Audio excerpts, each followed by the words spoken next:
Este es un mensaje para quienes tienen a nuestros soldados secuestrados. No pueden continuar cometiendo este grave y aberrante delito, secuestrando a nuestros militares en el área rural del Retorno Guaviare, haciéndolo unas personas de civil que dicen que están haciendo un cerco humanitario o dándole nombres a lo que no corresponde. Esto es un secuestro y es extorsivo, pues además están exigiendo algo a cambio y obligando a que nuestros militares omitan con el cumplimiento de su deber constitucional. Ya hemos movilizado gran parte de las fuerzas especiales y movilizaremos, si es del caso, también unidades del UNDEP. Las fuerzas convencionales que sean necesarias las movilizaremos para liberar a nuestros secuestrados. Podemos ser pacientes en el diálogo, pero no tolerantes con el crimen o el delito. Quien ataca a un soldado o a un policía está atacando a Colombia y está atacando al Estado Social de Derecho. Exigimos, toda Colombia exige la liberación de nuestros secuestrados. Aún hay tiempo para que lo hagan voluntariamente. La Defensoría del Pueblo y otros organismos humanitarios han intercedido para dicha liberación. Pero si esta no se da, tengan la certeza que emplearemos todo el Estado, respetando siempre los derechos humanos y el derecho internacional humanitario, para liberar a nuestros soldados secuestrados.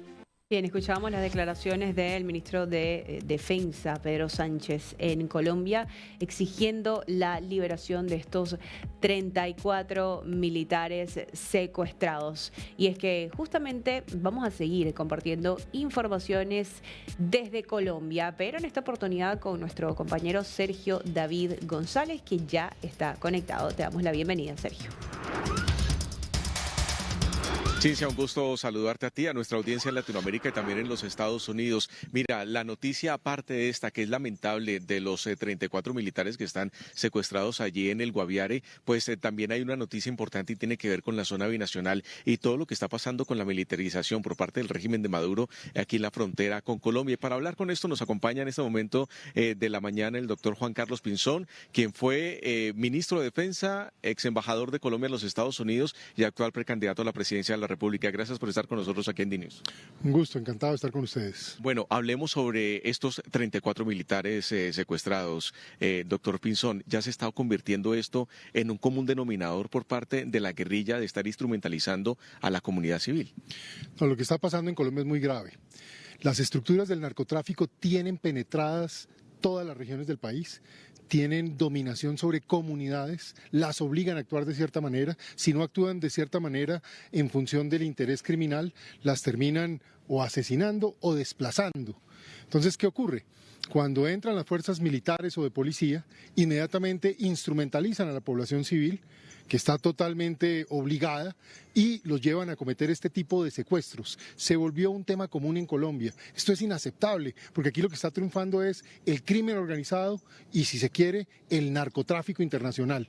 Colombia no puede permitir esto. Hay que cambiar esta situación. No se puede permitir que un país como Colombia, tan importante, tan rico, tan lleno de potencial, hoy termine devolviéndose 20 o 30 años hacia el pasado. Justamente eso es lo que estamos viendo en este momento en Colombia. Hablemos de la zona binacional, que es otro de los temas importantes que se están viendo en este momento. ¿Cómo ve usted la respuesta del gobierno de Gustavo Petro de decir que el cartel de los soles no existe? Es el único presidente en Latinoamérica en apoyar a Nicolás Maduro frente a esta situación y a todo el despliegue que ha hecho Estados Unidos en el Caribe. Es vergonzoso. El pueblo más víctima, después del pueblo venezolano, del régimen de Chávez y de Maduro, es el pueblo colombiano. Resulta que desde hace muchos años el terrorismo colombiano vive en territorio venezolano, lo permite el régimen de Maduro y de Chávez. Desde allá han atacado y asesinado a colombianos, pero como si fuera poco, se benefician de los recursos del narcotráfico y la minería ilícita que ocurre en Colombia para poder sostener el régimen. Allá asesinan, violan los derechos humanos de las personas, los han desplazado, hay millones de venezolanos en el exilio. ¿Y quién está pagando las consecuencias? El pueblo colombiano, Colombia, que se ve perjudicado por esto. Muy grave que el presidente de Colombia, en lugar de exigir, de defender a los colombianos, de proteger a nuestro pueblo, lo que está haciendo es aliándose con un cartel criminal del narcotráfico. Eso es lo que llaman hoy en día el narcocomunismo internacional, y eso es lo que uno ve como alianza. ¿Hay alianzas también entre las guerrillas del ELN, las disidencias de la FARC y el Cartel de los Soles? Desde Colombia no lo han ratificado.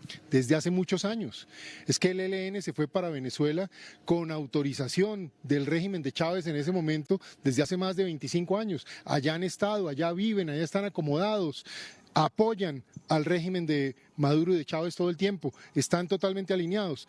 Las FARC también han tenido campamentos allá por mucho tiempo, manejan los negocios de narcotráfico, de minería, entre otros tantos. Entonces, por eso es que esto es muy grave. ¿Y siempre con quién? De la mano de la Guardia, de la mano de los militares venezolanos, que están, entre otras cosas, muchas veces obligados por el mismo régimen de Maduro y ese narcocomunismo que es lo que hoy tiene en vilo a América Latina, ciertamente destruida a Venezuela, y tienen a Colombia como objetivo. Cuando a usted le hablan de una zona binacional entre ambos países dentro de estos dos gobiernos, ¿qué se le viene a la cabeza? Pues primero me parece inaceptable, como colombiano, como ciudadano, como persona que además conoce estos asuntos, porque eso tiene malas intenciones. ¿Qué es lo que están tratando de hacer? Imponerle a Colombia en la frontera lo mismo que han hecho con Venezuela. Entonces, esto es muy grave. ¿Y qué ha traído todo eso para Colombia? Porque es que esto no es un tema de políticos o de, en este caso, carteles de la droga. Es cómo el pueblo colombiano se vuelve víctima, porque la economía se ha venido deteriorando, lo que hay es consumo asociado a muchas actividades criminales en parte, y lamentablemente vidas de colombianos hoy están en manos de la criminalidad. Esto no puede ser. Colombia tiene que volver por la senda de la seguridad, de la tranquilidad, del fortalecimiento institucional y de esa manera del trabajo para producir más empleos, más oportunidades de ingresos y sobre todo darle a la gente libertad, libertad del crimen, pero también libertad de elegir, libertad de progresar. En este momento vamos a mostrar unas imágenes que es el mapa de Colombia y de Venezuela y cómo ver esa situación, si producción nos colabora nuevamente para ponerlo en pantalla con esto, porque lo vamos a ver en este momento, doctor Juan Carlos Pinzón, para poderle decir a la comunidad de Latinoamérica y también en los Estados Unidos esta situación. Hablamos de los departamentos de La Guajira, Cesar, Norte, Santander, Zulia y Táchira. ¿Qué implicaciones tiene esto para la delincuencia, para el narcotráfico y para la subversión en ambos? ¿Por qué tiene tanta relevancia? Primero, como lo dije antes, desde hace más de 20 años, estructuras del ELN y las FARC se fueron a tener campamentos en el Zulia, en el Táchira, en Apure, en Estado Bolívar, incluso en el Estado Amazonas de Venezuela. Ahí al frente estaba La Guajira, el Cesar, Norte Santander, Arauca, Bichada, Guainía, por el lado colombiano. Pero de alguna manera, como Colombia siempre atacó a las estructuras criminales, las fue llevando contra las cuerdas y por eso se iban al otro lado. Igual quedaban protegidos, igual se beneficiaban de las actividades criminales. ¿Qué viene pasando? Con este tema del gobierno Petro de debilitar de manera decidida las fuerzas militares y de policía, de hacer alianzas con el crimen organizado y de sentirse totalmente aliado del régimen de Maduro, que es un régimen criminal, fraudulento, que no es reconocido por buena parte de las democracias del mundo, pues lo que ha ocurrido ahora es que viene desde el lado venezolano hacia el lado colombiano el interés de tomar los territorios. Está el caso del Catatumbo. Allá el ELN, con apoyo de las autoridades, si se pueden llamar así, de Venezuela, del mismo Cartel de los Soles, penetraron territorio colombiano, atacaron a otros criminales, en ese caso de las FARC, pero están generando dominio territorial, control sobre la población, y esto entonces resulta ser un asunto muy peligroso. Y lo más grave aún, Maduro es quien le anuncia al mundo que hay una zona binacional.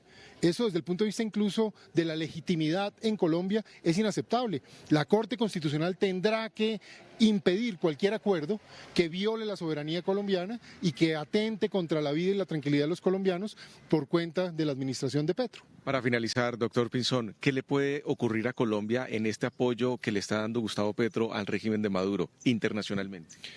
El señor Petro está convirtiendo a Colombia en un paria. Colombia era el país más relevante en América Latina por los últimos 20 o 25 años, porque era un país digno, democrático, que luchó por su libertad, que luchó por la seguridad y que estaba generando inversión, estaba generando actividad económica, y de alguna manera había un progreso, con muchos problemas, nada era perfecto, había mucho que avanzar. La tasa de pobreza en Colombia sigue siendo muy alta, tenemos 6 millones de personas en pobreza extrema, todo esto es lo que hay que trabajar, pero lo que ha hecho este gobierno es destruir lo que había para ahora convertir a Colombia en un par internacional que, entre otras cosas, le está trayendo ya problemas al país, porque si cae la inversión, van a caer los empleos, van a caer los ingresos de los colombianos. Si nos niegan la posibilidad de viajar a otros países, pues ¿quién pierde? El ciudadano común y corriente que tiene que trabajar, estudiar o tener algún tema personal. Y si lo mira uno además en perspectiva de lo que puede venir en sanciones o en efectos que apliquen, por ejemplo, contra el comercio colombiano, pues nos pueden hacer mucho daño a la economía. ¿Saben qué es lo triste? Todo esto daño autoinfligido por el tema de Petro, de quererse aliar con criminales. Perfecto, pues doctor Pinzón, gracias por estar con nosotros aquí en D-News para nuestra audiencia en Latinoamérica y en los Estados Unidos sobre esta situación que está viviendo Colombia. Muchas gracias y ojalá Colombia tenga un cambio porque es un país de un enorme potencial. Colombia es un país maravilloso y seguramente todos los que lo han venido a conocer piensan maravillas de nuestra patria. De seguro que sí, gracias doctor Pinzón. Cintia, esta es la información que estamos originando entonces, ya ves, el panorama es muy complejo en lo que se está viviendo con la zona binacional, por supuesto que genera presiones con toda la ofensiva que está haciendo Estados Unidos y ahora con esta situación de los 34 militares secuestrados en el Guaviare colombiano. Así es, Sergio, una situación bastante lamentable y nosotros vamos a estar muy atentos a todo lo que se genere desde Colombia. Muchísimas gracias.